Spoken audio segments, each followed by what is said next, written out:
आखिरी खत। कृपया चैनल को लाइक और सब्सक्राइब जरूर करिएगा। गांव के कोने में एक छोटी सी झोपड़ी थी जहां एक बूढ़ा आदमी हरिदास अकेले रहता था। उसके चेहरे पर समय की लकीरें साफ झलकती थीं। उम्र ने उसके कंधों को झुका दिया था, लेकिन उसकी आंखों में अभी भी इंतजार की चमक थी। हरिदास का बेटा अजय शहर में नौकरी करता था। पढ़ाई के बाद ही वह अपने शहर चला गया था और वहीं की चमक धमक में रच बस गया था। शुरू शुरू में वह हर महीने चिट्ठियां भेजता था, लेकिन फिर फोन करने लगा और फिर धीरे धीरे दोनों ही बंद हो गए। हरिदास को बेटे की आवाज सुने हुए अब 3 साल से ज्यादा हो गए थे। गांव वाले कहते, क्यों इंतजार करते हो बाबा, वह तो अब भूल गया तुम्हें। हरिदास सिर्फ मुस्कुराते हुए कहते, बेटा है मेरा, एक दिन जरूर आएगा।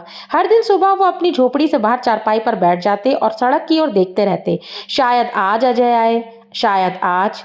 एक दिन गांव के डाकिये ने एक चिट्ठी थमाई। हरिदास की आंखों में चमक लौट आई।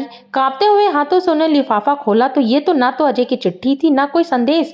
ये अस्पताल से आया एक पत्र था।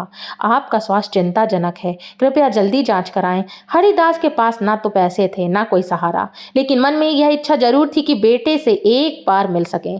अगले दिन वे अपने पुराने संदूक से एक पुराना कपड़ा निकाले जिसमें अजय की बचपन की तस्वीरें थीं, उसकी पहली चिट्ठी और एक अधूरी कविता जो अजय ने कभी लिखी थी। हरिदास ने एक आखिरी चिट्ठी लिखनी शुरू की। बेटा अजय, बहुत दिन हो गए तुम्हारी आवाज सुने। जानता हूँ तो शहर की जिंदगी व्यस्त होती है, मैं बूढ़ा हो गया हूँ बेटा, शरीर अब साथ नहीं देता, शायद ज्यादा दिन न रह सकूं, इसलिए लेकिन एक बार आ जाना। मैंने तुम्हारे लिए खेत बेच दिए थे, तुम्हारी पढ़ाई में कोई कमी ना आए। अब वो खेत भी नहीं रहे, पर दिल अब भी तुम्हारा इंतजार करता है। तुम्हारा बाबा। उन्होंने चिट्ठी एक पड़ोसी से डाक में डालने को कहा। दिन बीतते गए, हफ्ते भी कोई जवाब नहीं आया। एक दिन बारिश हो रही थी।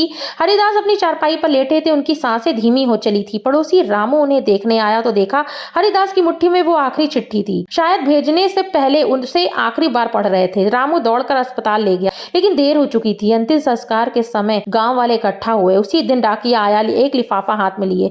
अजय की चिट्ठी थी। रामू ने कांपते हुए हाथों से उसे खोला और पढ़ा। प्यारे बाबा, मुझे माफ करिएगा, इतने सालों तक आपसे दूर रहा।